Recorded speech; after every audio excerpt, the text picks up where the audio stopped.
It's time for OWC Radio. Tech Talk with Creatives. Conversations with host Cirina Catania. This is Cirina Catania with OWC Radio. I have Marco Missinato on the line with me today. He's in Italy at the moment, so it's a little bit late there. Not too late, but thank you for doing this, Marco. Thank you. Thank you for having me with you and your audience. It's lovely to be with you and spend some time with you. Marco is an artist, a music composer, a photographer, but mostly he's a messenger of peace. And I believe we really need that right now in our lives. So as someone who has been a dear friend for many, many years, it's nice to catch up for me personally. And I'm happy to share Marco with our audience. Let's get right to it, Marco. Tell everybody where you are and what you're doing in your life at the moment. Yeah, presently I am in Italy. And I am, right now, I'm finishing to mix my latest album, which is entitled Journey of the Soul. And what was the other question? What I've been doing until now, I've been creating. That's like all of us. I am a creator. I create my own reality, and I love to express myself through the arts. So I can define myself as an artist with a heart. Yes, a very big heart. And you share that heart. That's what's really wonderful about you. I've watched this for many, many years. So let's go way, way back. Yeah. Where were you born? Where are your roots? Yes, I was born in a small town near Venice, about 45 minutes north of Venice. The name of the town is Pordenone.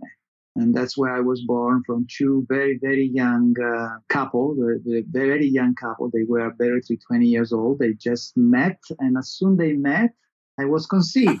You decided it was time for you to be born and you said, those are the people. Yeah.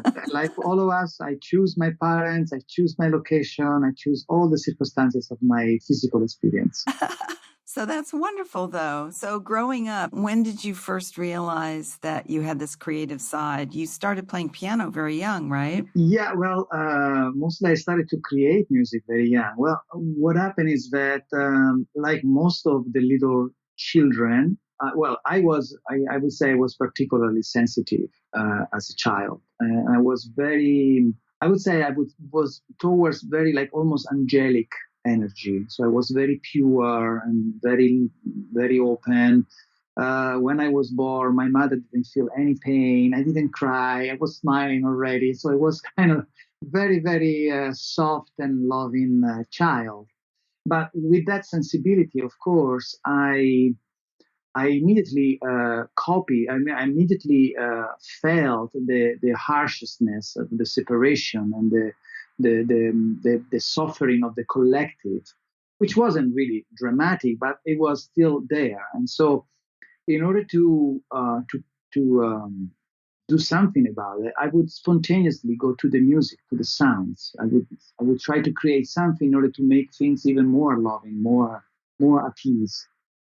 Because there was a lot of drama. Of course, being an Italian, there's a lot of drama, but also the whole planet is filled with a lot of scarcity, starvation, polarities of all kinds. So, and as a child, I was so sensitive, and I immediately tune in with that kind of vibration, and in a way to counteract that kind of vibration, I started to create. So, how old were you when you have memories of doing this? I was probably 3 years old or something. I have a theory that what we love to do and what we're compelled to do when we're very young children is our gift. A lot of people move away from that, but you didn't. You stayed in it. You were a bit of a protege with your music. Talk to me about some of the music as you advanced, as you got a little bit older. What did you then do? Because the world isn't always ready for people like you. Well, I have to say that in my perceptions, we are all prodigy. It's just that most of us immediately get into a forgetfulness stage by the programming of the environment. But yes, I had a unique gift, and I believe everybody has unique gift. But the difference is that for some reason, I didn't went into the programming. I didn't become immediately a puppet, obedient, that was following the curriculum. I was always outside of the curriculum. Of course, I was endorsing the curriculum because I have to, but I never got lost into it. So I maintain a connection with I would say, the higher self. I maintain a strong connection with my true self. And that was a big plus for me because it allows me to keep being myself and don't get lost into unconsciousness. How long did you live in Italy before you started moving to other places in the world? First 25 years I was in Italy. When I was 6 years old, my closest family, my mother and my father, moved to the big city in the center of Rome, in Rome, in the capital. And there I spent another 25 years. And in those times, of course, I was already creating music, but my music was within the four walls of my little tiny room with whatever instrument I had available at the time. And at the time, I would use the typical old-fashioned tape recorder. There was cassettes at the time. And because the process of creativity for me was completely spontaneous, there was no training. So I went into the habit to record whatever would come through because the mind was not involved. And so it was coming through in one passage, and then I would not be able to repeat it unless I record it. And so after a few years, I had my room was filled with hundreds of tapes of ideas and melodies. And that became my library of music, which I'm still tapping into it today when I produce music. So you kept all those cassettes? Yes, and now I transform them into digital information.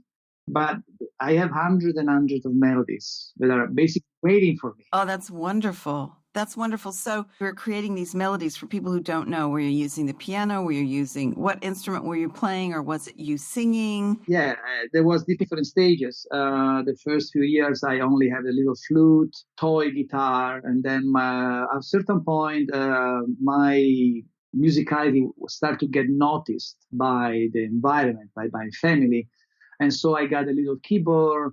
And then after that, a little keyboard, a bigger keyboard. And I finally got an organ. When I was 10 years, my mother gave me an organ. And for me, it was a major thing. And then finally, I got a upright piano when I was 14.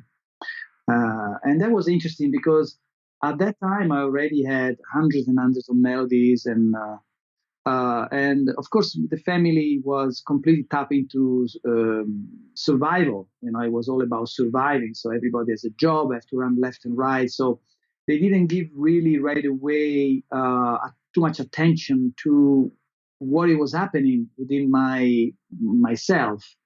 But at a certain point, my mother decided to, because she started to hear my melody. I was playing basically 5-6 hours a day composing. So every time she would come back from work, she would hear music. And at a certain point, she wanted to figure out, that's what adults do mostly with children. They want to see if they are really gifted by measuring them with the rules and regulation of the society. And that's usually a big mistake because the society not necessarily is in line with what a little child carries himself. But what happened is that my mother invited a very big, important person in Italy in terms of music, compositions, and everything else. Yeah, I was about 14 years old, and my mother invited him for dinner, and he wanted me to basically listen what I was doing. And at the time, I was very introverted. I didn't like really to perform in front of people. It was my own thing. But there was this habit that every time a cousin or a relative or a friend come, I would have to play some music for them. And so I did with this professor, and he listened to it. To me, I played for a few melodies that I was composing, and he said, no, he doesn't have any talent. He's not gifted. It's a waste of time for you to invest on music. He needs to get a job, basically. Oh my goodness, really? It was an interesting situation because it was a test for me to see how much I was going to stay in integrity with my heart, despite what the outside source was telling me. And I didn't take it negatively. For me, it was a relief, because I certainly didn't want to get involved with the educational music system, because I felt that I didn't know I need to maintain myself to a certain level of purity in order to be able to download those kind of melodies. If I start to get polluted with a lot of right and wrongness about music, I would have lost the connection. And so I would have physical symptoms, contractive symptoms, when somebody, or like my mother would say, why don't you study piano? Why don't you study compositions? There was a part of me that would say, you already have done that. You know everything about music. You don't need to do that now. There is something else for you. And so when this guy did not acknowledge my gift, for me was actually a release. It was like, okay, good. So I can maintain my freedom, and I can maintain my imagination and my creativity without having to deal with this kind of situations. I think it's important at that moment because a lot of people who are creative would have let that basically kill their creativity. You didn't allow that. You were so confident and so joyous in what you were doing, kind of bounced off and you just kept going. That to me is very, very important for people to learn how to do. Yeah, it was again, it wasn't even so much courage. It was just like, oh, good. So I can keep doing my thing without be bothered. That was kind of the feeling that I had. I didn't take it like I'm not good and I'm not good enough. I didn't go to that at all. And that was a good thing because it allows me to continue and do what I'm doing today. So you were 14 when that happened. Where did you go from there? What happened from there? I did a huge variety of different things. I was doing. I studied actually actor studio. The New York Actor Studio, they were in Rome, and I did acting, not because I wanted to become an actor, because it was an interesting way to work my inner creative muscle, and I enjoyed very much, and it was wonderful. And if I would have chosen to be an actor, I probably would have some talent there, but it wasn't. It was just a way to express myself and to go deeper into certain part of myself that I wanted to explore with. So I did that. Life took me to many other situations. At a certain point, after, of course, that was the high school time and the college time. And then I had to be in military for 1 year. It was mandatory. So at the age of 22, 23, I became a military for 1 year. Before that, I started to work in a magazine. I want to make some money to buy a microphone for my voice. So I was doing all kind of jobs, all kind of situations. I was doing modeling because I was very photogenic. And that was another way for me to quickly make some money. And talk to me about the magazine. What was the magazine? Because your photography was gorgeous. I remember seeing some of those. Yes, the magazine. I started to work with magazines in which my mother was involved, because my mother, at a certain point, literally created these magazines, which wasn't a magazine at first. It was a small newspaper, and it was about scientific and medicine reports, the latest news from professors and doctors at the European level, even at the world level. And so my mother was teamed up with quite a remarkable journalist, and the two of them started to create this newspaper. It was their dream. They want to create this newspaper, and so they started to work. And I started to get involved with it, first by just literally helping as a handyman to do things. There was a time at the beginning we didn't even have time, the money to mail the magazine. So I would deliver the magazines. I would go all over Italy to deliver the magazines to the hospitals and to doctors. And then I started to work into the graphic, because the newspaper started to be more rich in content. And I started to play with the idea of composition, graphic. At the time, there was no computer, so it was all cut and paste and glue, using the glue and all that, and then take a picture. And then at a certain point, I would say a couple of years later, the newspaper turned into a magazine. And the magazines, of course, need pictures. And I said, I take pictures, of course. Let me do that. And so I with some money from the magazine, I bought an old Nicormat. At the time was a very old camera, Nikon Nicormat. It was the beginning of Nikon, and I started to take picture. At first, I would go there is an article of a big professor, so I would go to the hospital and take picture of the professor while he's sitting at his desk, I would start with that, but then I would start to be more creative. And as I was moving deeper into the picture were starting to be more impactful to the magazine itself, because I was starting to do things very interesting. For example, there was an article about diabetes. I would take a picture of ice cream or sugar and make all this interesting blending of colors. And then the article would be very colorful and beautiful. And usually the kind of category of magazines until then, they were quite plain, black and white, and filled with formula and scientific reports, and quite boring. And that started to create a layout that really stood out. Mm-hmm. We started also to get more attention. And then we started to get into Milan, which is the New York of Italy. Mm-hmm. And that's where we got we started to get some serious money and become bigger. Then become 2 magazines, become 3 magazines. At that point, I have the Hasselblad, I have professional lighting, I was traveling. And so I did this for a few years. And so that was the initiation for me to be a photographer. At the same time, I was keeping doing my music. The music was always my first. In fact, all the money I would make from photography would go into the music. I would buy a keyboard. I would rent a little studio to record a few things with a good microphone, and so on. And so that was the 70s and the 80s. And then at a certain point, what happened is that the magazine, the industry of medicine, there was a big scandal with the pharmaceutical industry. And so the whole industry collapsed for about a couple of years.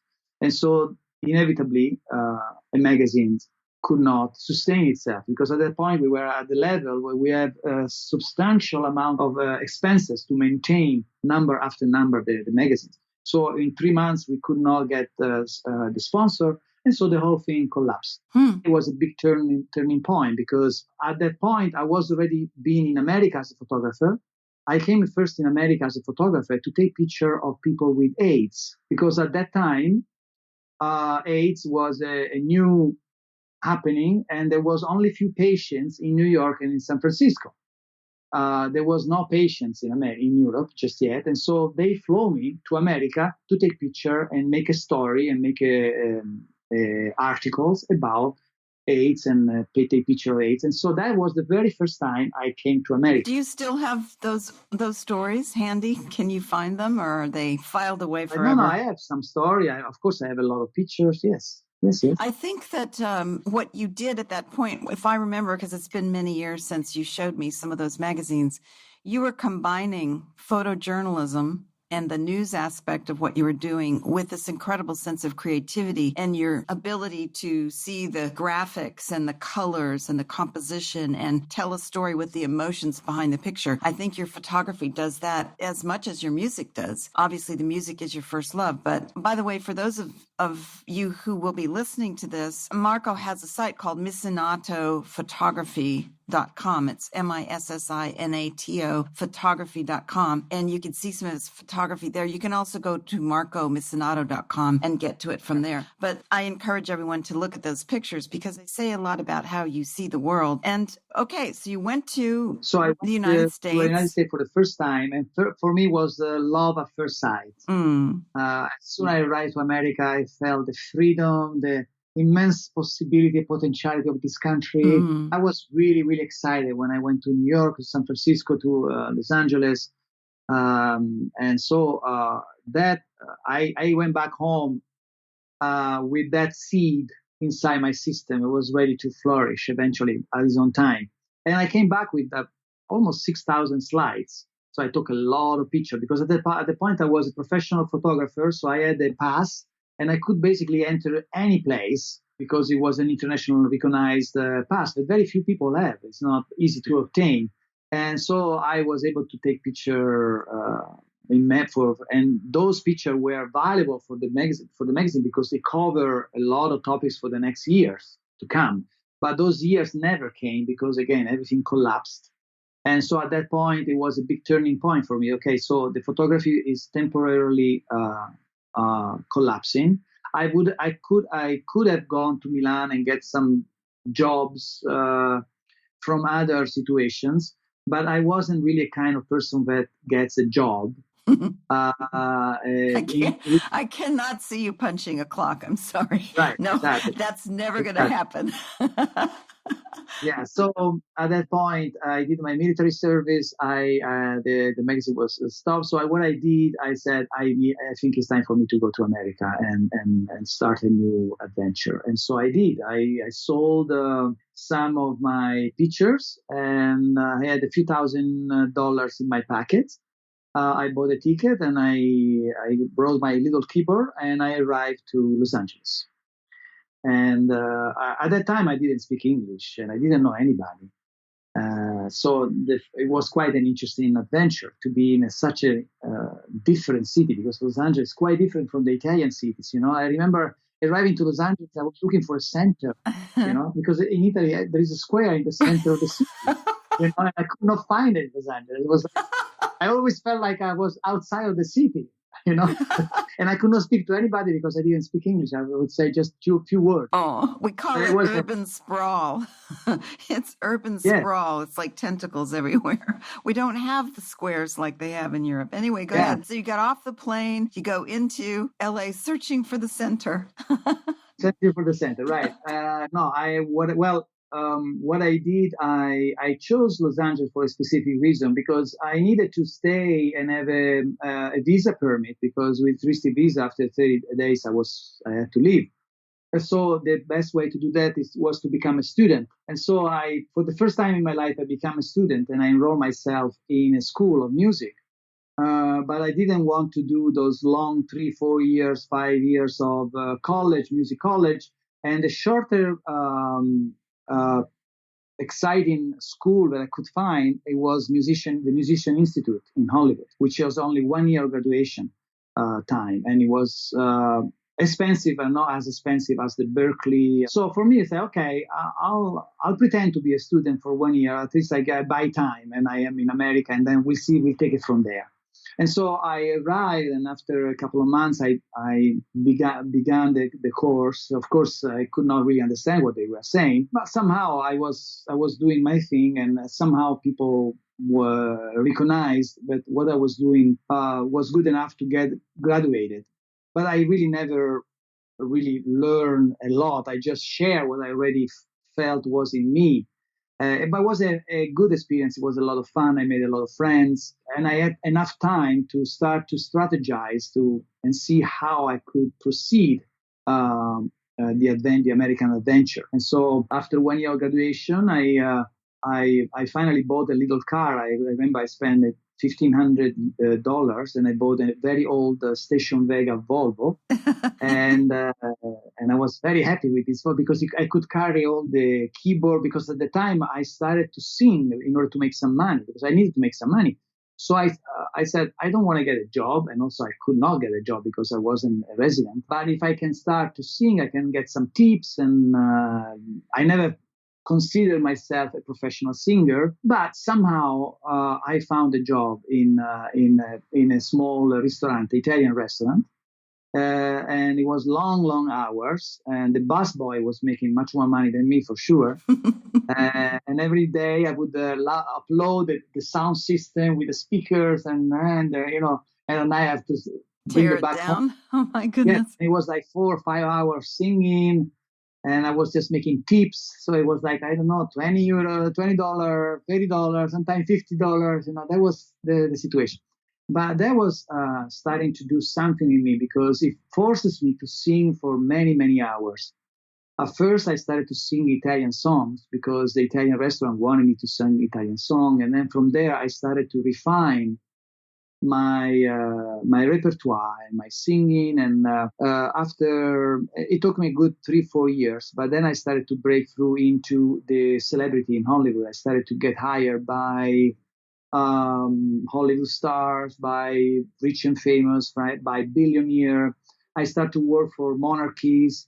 I end up singing for the Queen of Jordan. I end up singing for the Minister of Iran, for a situation where, politicians were there. So I started to get, after that, it took me a good 5-6 years. By the time I was singing all kind of songs in Spanish, in English. I would sing jazz, I would sing the American classic, the Italian classic, the Spanish. So I had asset that allows me to pay my bills and also start to produce my own music. And that's when, of course, I started to record album and produce music. I think that's around the time that I met you. Probably, yes. I believe. Yeah, many years ago. You were prolific. I remember you being prolific. I remember you being nonstop, loving what you did. And no matter what came at you, you just kept moving forward. You kept giving back. It wasn't that you were performing. It always felt to me that you were giving yourself and asking the audience to open up and receive it and to give back to you. Am I right about that? Yes. For some reason, I never gained a fascination about fame, about success, career in the music industry. For me, like you said, it was really sharing. For the same reason, I was creating music when I was a little child, to create a sense of love among the people in my family. I was doing the same at a large scale now. I was creating music to create oneness, to create unity, to create love, to create peacefulness. That was the intent. At that time, I couldn't really elaborate about it as much as I do now. But inside me, that was my motivation. So I was very pure in my approach, in my creativity. I mean, you've been offered big contracts. You've had people in your life who have wanted to make you into a big star, and you've turned it down because you wanted to keep your music pure, correct? Yes. Why did you turn it down? What motivates you to take this, as you call it, the journey of imagination, and sometimes the solitary approach too in your life? Talk to us about where all that comes from. Yeah, definitely. Solitude was the major ingredient in my Los Angeles story, which lasted about 20 years. I had good friends, but yes, the solitude was part of it. But it wasn't dramatically. It was okay. I mean, but yes, there was quite a sense of deep loneliness in those times. In regard to the music, every time I would come close to a situation where it was involving the music industry, I would literally felt a strong contraction on my stomach. I would have really physical symptoms, contractive symptoms. It was a strong message that what I'm doing, it was not for that reason. At that time, I remember many people would propose the idea that I was scared, I need to heal, you need to figure out things, you're afraid of success, I was never convinced about that idea. It really was a knowledge that don't do it. My soul was telling me, don't do that, because you have to be patient, but eventually this music will be used for something that is different. Yeah, I never saw it as fear. I saw it as just this very quiet acceptance of who you were and a joyfulness about you. Talk to me about, how do you define joy? How do you know as a creative person when you've given that to other people and when you have it in yourself? Talk about joy. Where does that come from? Joy is, in my perception, joy is our natural state of being. When we are organically in balance and we are in integrity with our heart, we follow our joy. There is no other way. My formula has always been follow my joy with no expectations. So I will remove the expectation from my doing, and that would remove completely the drama, the contraction, the disappointment, because my reward was coming through the action of being creative itself. So I was already rewarded at the end of the process. So everything else was an extra bonus for me, But of course, this is something I learned, anchored this knowledge as I was walking my path. and now it's quite consolidated. But it was always there. So I always did things because they gives me joy. If I wouldn't see the point of doing something that doesn't give it, because then I would shift into the scarcity survival mechanism, and then I would be out of integrity with my heart. And I would say what I would do in that, if I do that, I would say, okay, life, I do not trust you. I trust my fear more than you, life. And so I get out of my integrity and I do whatever I need to do to survive. That would have been a message, would have been counteractive for me. And somehow everything worked because I always had just enough, exactly what I needed in any given time. So this idea of scarcity and survival mechanisms, I suspect they are artificially created to create a sort of control on the masses. In reality, our natural state to be is joyful, is abundance, is fun, is a work of service. That's our natural state of being. Define abundance. Abundance is to have the freedom to be fully who you are, fully yourself. That's, for me, is the highest level of abundance. It doesn't have anything to do with possession or anything like that. The more you are yourself, the more you're abundantly connected with life, and then life responds to you accordingly. There are so many people that I want to hear this message, and I'm so grateful that you're still doing this after all these years, and your music is beautiful. Talk about, you talk about resonance with your music. Can you tell us what you mean by that? In my perception, we all come from sound. Everything is resonance. Everything is vibration. So life expressed, create first as a sounds wave. And then from the sounds waves, it crystallizes into matter. So our blueprint is sound. And sounds has two options. Either is dissonant or is resonance. These are the two choices, right? So when we step out of our integrity with our heart, we live an experience of dissonance, which is a wonderful experience. There's nothing wrong with that. It's just an experience.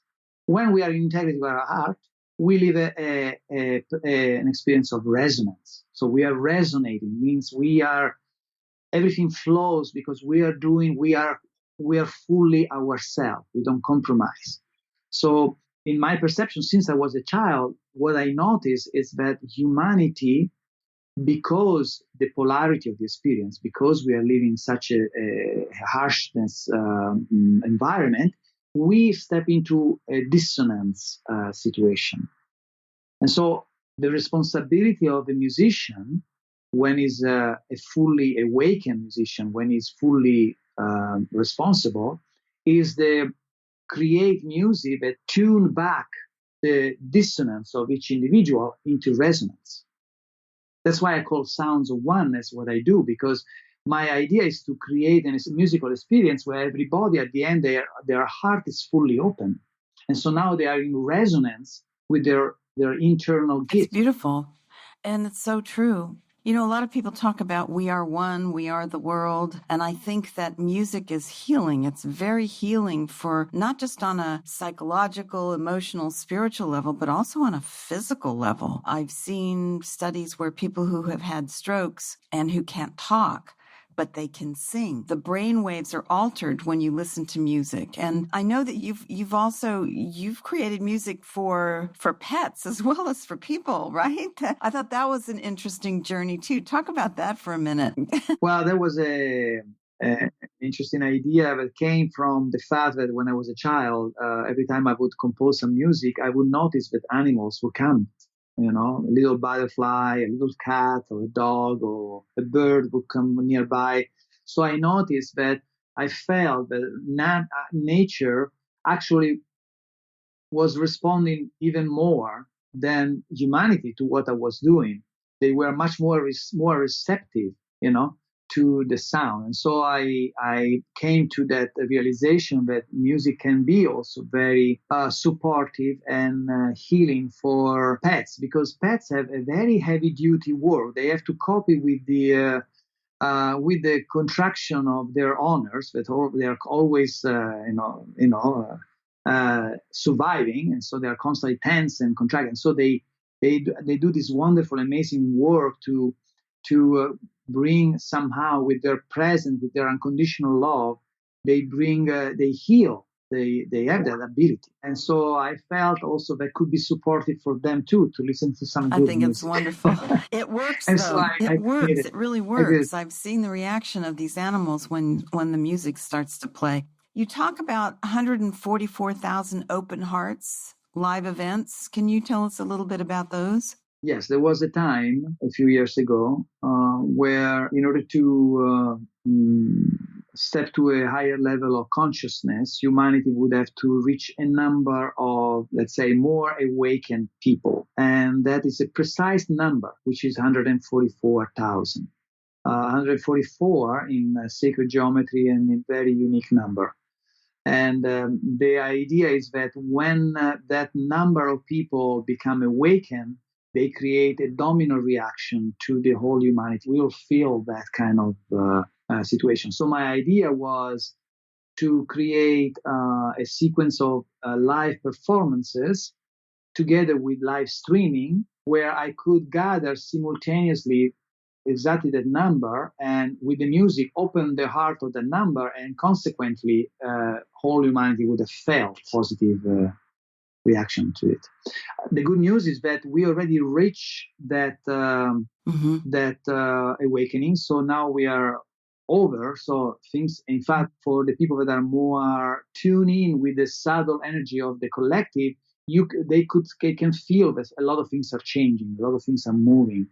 And that's because we reached that massive, that number of awakened. Now we are far beyond that. I think you're at the crest of the hill. It's wonderful to watch. Talk to me about Unfolding Secrets. Yeah, Unfolding Secrets was my last project in America. It was a collection of music that I have created, some when I was much younger and some were more recent. I felt guided to create an album that had more like a contemporary classic kind of flavor, because it can penetrate the heart from other levels. And so I started to produce the album. I wrote all the music, and then I produced the album with a good friend of mine. Also, he's an Italian. He was helping me with the arrangements, with the strings arrangements. And who was that? His name is Emanuele Arnone. He lives in Los Angeles too, and he's a wonderful musician. And what happened is that at a certain point the album was finished, but I felt it wasn't finished. I really heard a soprano vocals, and so I started to search for soprano singers until I found on Facebook Kristin Hoffman, which is a soprano singer in New York. And I felt a resonance. And so I contacted her and said, "Hi, Kristin. My name is Marco. I'm a composer. I'm producing some music. Would you like to put would you like to sing some of the melodies that I've written?" And I sent her a couple of tracks, and she loved it, and she wanted to do it. And so she was very professional. She is very professional, and she sent me back the file, perfectly recorded, wonderfully executed, and it was beautiful. And so that was the final touch that Unfolding Secrets was needed at the time. And then after that, I took a break because I was, every time I finish an album, I gave all I got. So I need to stay put for a moment. And I responded to an invitation from a good friend of mine, which was years and years that she was inviting me to visit her in Ecuador. And so I went to Ecuador just for the idea of having a vacation. But it turned out not to be a vacation at all, because as soon as I got there, I felt that something was happening in Ecuador. I remember for some reason it was Easter, and I was sitting at the table with a lot of Ecuadorian aristocratic people, having dinner with them. And I announced that I was going to do a concert in the city of Cuenca with the Philharmonic Orchestra. I don't know why I said that, but I said it. I love that. That's wonderful. And everybody looked at me like, "You are crazy. You know how difficult it is to get to the Philharmonic Orchestra? It takes years just to get to talk to the music director." And so there was immediately, as often happens, when you spontaneously, enthusiastically say something that is a dream, everybody try to turn you down, right? Yes. That actually, for me, is the opposite. It makes me even more excited. There you go. No. I'm going to have a concert, and I'm going to do it in a couple of months, and you are all invited. And the day after the dinner, I went to the Conservatory of Music in the city of Cuenca in Ecuador, and I went to the Philharmonic Orchestra. I identified the music director, and I introduced myself, and I talked to him. At first, he was a little bit skeptical. Who are you? What's, and, often a music director can be difficult people because they have quite, an attitude in a good way, but they feel like, and rightly so, they feel that they're a big important. Well, they're very protective of the way they want to do things. Yeah. Because that's their livelihood and that's what they're about. So you talk to him, and then what happened? I talked to him, and as usual, when I talk to people, I always break through the idea of hierarchy. I just talk, if I talk to a cleaning lady or I talk to the President Trump, I talk the same way. I don't embellish or diminish my, I'm very genuine. So I said, hello, Maestro. I give him a hug. How are you? I'm Italian. I'm so excited to see you. And guess what? I have a beautiful record, and I would like you and your orchestra to play it. That's how I introduced myself. I said, are you crazy? We are busy for the next 3 years. We are booked completely. I said, okay, don't worry, Maestro. It's okay. I'm very busy too. I'm quite a composer, and I have a lot of things going on in New York. So it was just an opportunity for you and your orchestra to play from an Italian composer.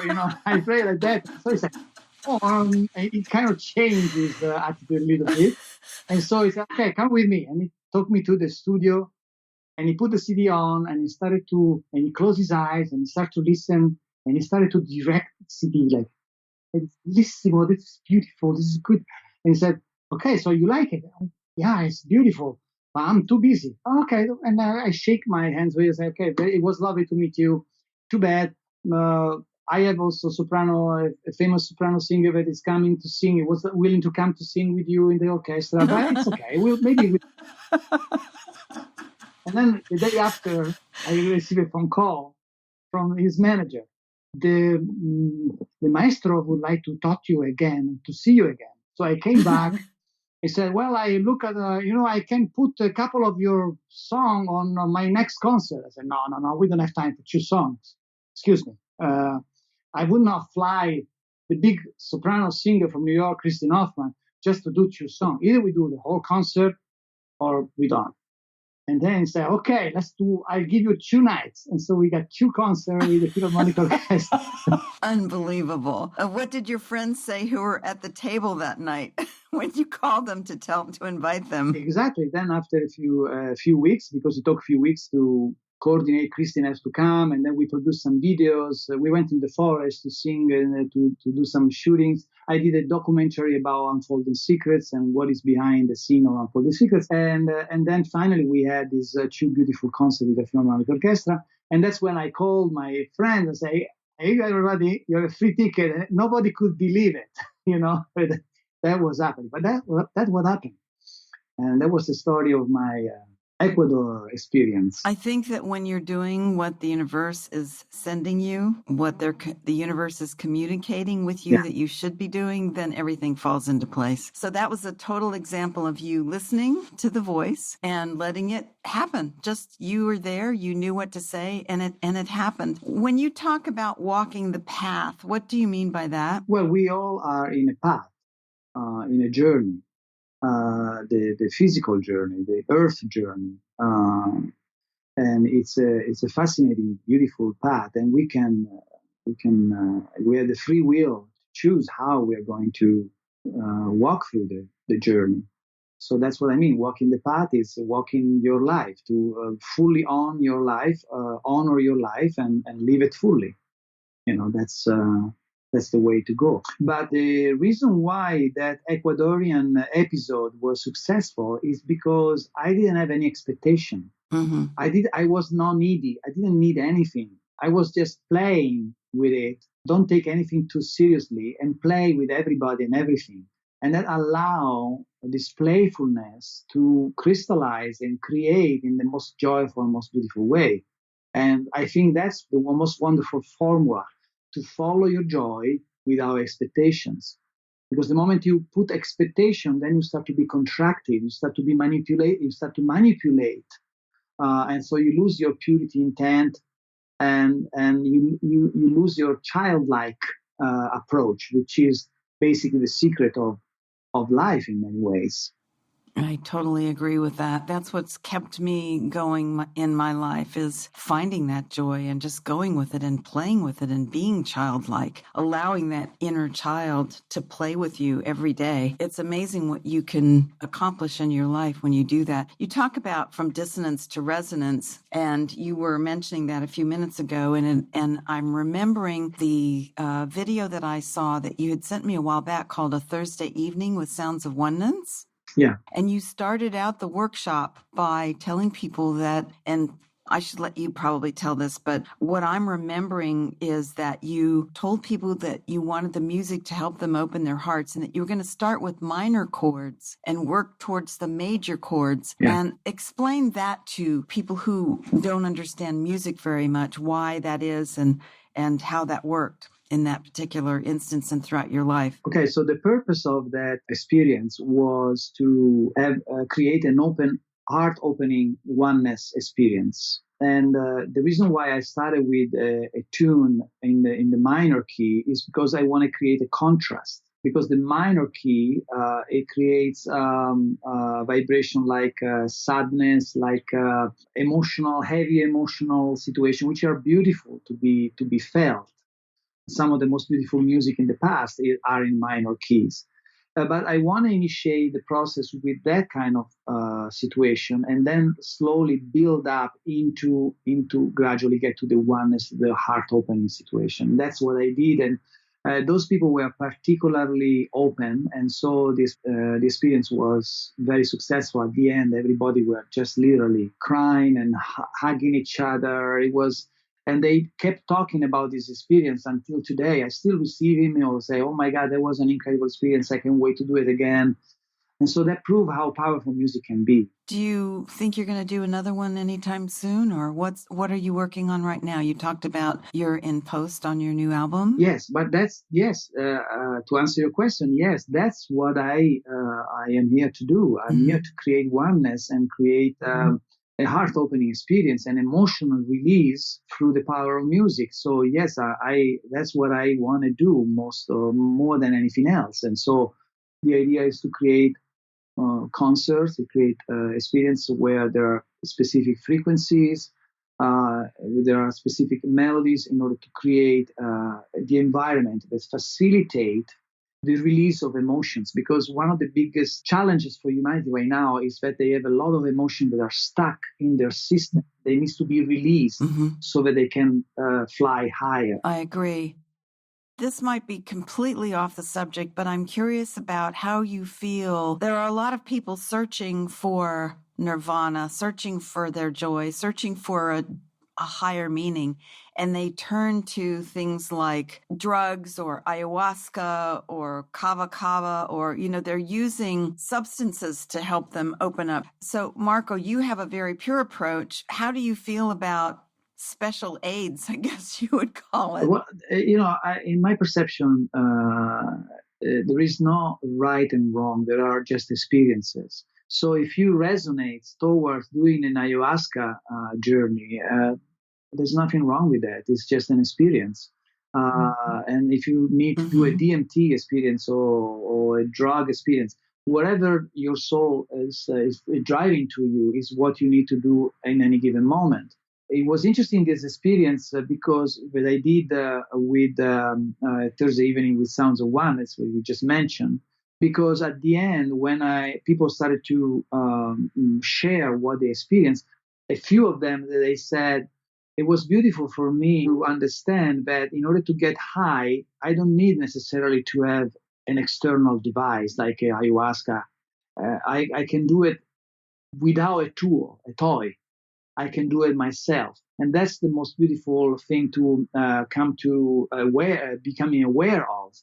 Because in truth, basically an ayahuasca trip or a drug trip is just a permission slip that attempt to give you permission to be what you already are. You just have to open your heart. You can get there instantly. But some people, we have a lot of contraction, fear, limited beliefs, programs that doesn't allow us to do that.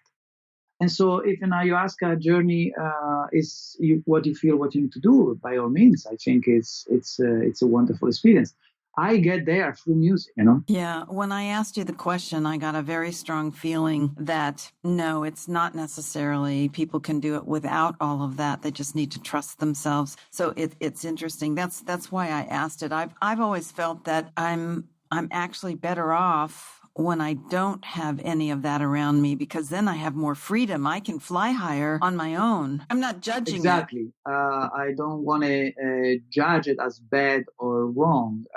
So I respond to you in this fashion because I don't believe there is anything right or wrong. It's whatever is in resonance. It's just resonance. Whatever resonates to you is what you need to do. It's really, really simple. But sometimes we get confused and we think something is resonating, but in reality, it's not a true organic resonance. It's a mind resonance. And the mind, we are not the mind. So we need to be able to discern what is organic resonance and what is fictitious mind resonance, which is the ego. That's the difference between the ego and the heart. You have a quote on your website that I saw. It says, "As we walk the path, we realize we are the path." What inspired that? Yes, the realization that the journey is more important than this destination.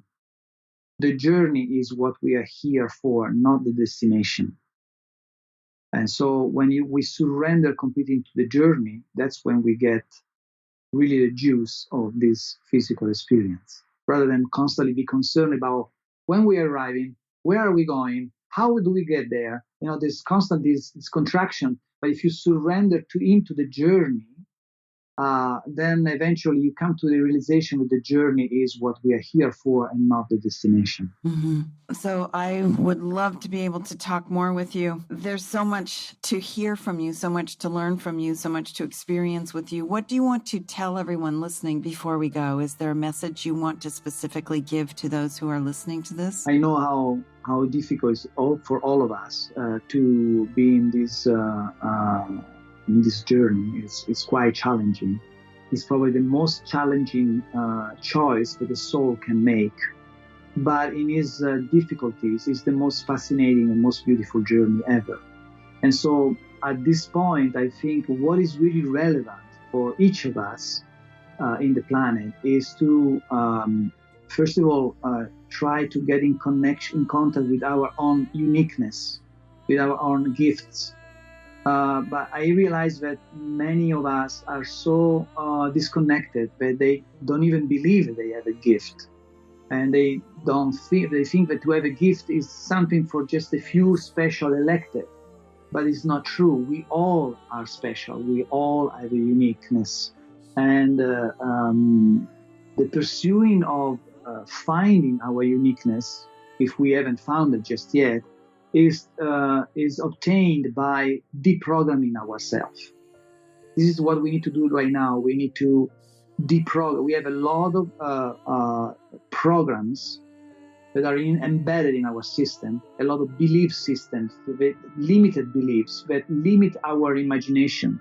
And so right now, what is most relevant, more than career, than money, than whatever, the most important thing at this point is to identify all those programs that have served us well until now, but now we need to let them go so that a new level of freedom and possibility can enter our life. And so every time we feel a contraction, or let's say somebody trigger us or push our buttons, and we enter in a sort of reaction, that is this person or this situation that is pushing our buttons is our best friend, because it's showing us what is within ourselves that we need to recognize and let go because it doesn't serve us anymore. That's the mirror image that tells us the truth. Yeah, of course, there is much, much more. It's a very vast topic, and this is a very short summarization of what, but because we could talk for hours about this situation. But this is where we need to look at. We need to ask the questions.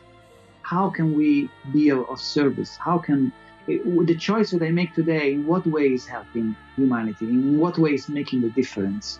These are the very important questions that we need to ask to ourselves. Well, I think what you're doing is incredibly important and absolutely beautiful. Where can people go to learn more about this? And would it be on marcomissinato.com? Would that be the best place? Yes. And so that's MarcoMissinato.com. And also you can get some of Marco's music on Bandcamp, correct? Yes, my discography, is in Bandcamp, yes. So go to Bandcamp, search for Marco Missinato, and you can get Unfolding Secrets. I bought the album and was listening to it yesterday again. It was nice to revisit it. It's absolutely beautiful. And I encourage everyone to walk this path with Marco, give each other encouragement and lots of love and lots of joy. This is Cirina Catania with OWC Radio, and I want to thank Otherworld Computing for sponsoring this broadcast so that we can talk to wonderful people like Marco. And remember what I tell you guys, get up off your chairs and go do something wonderful today. Thanks for listening.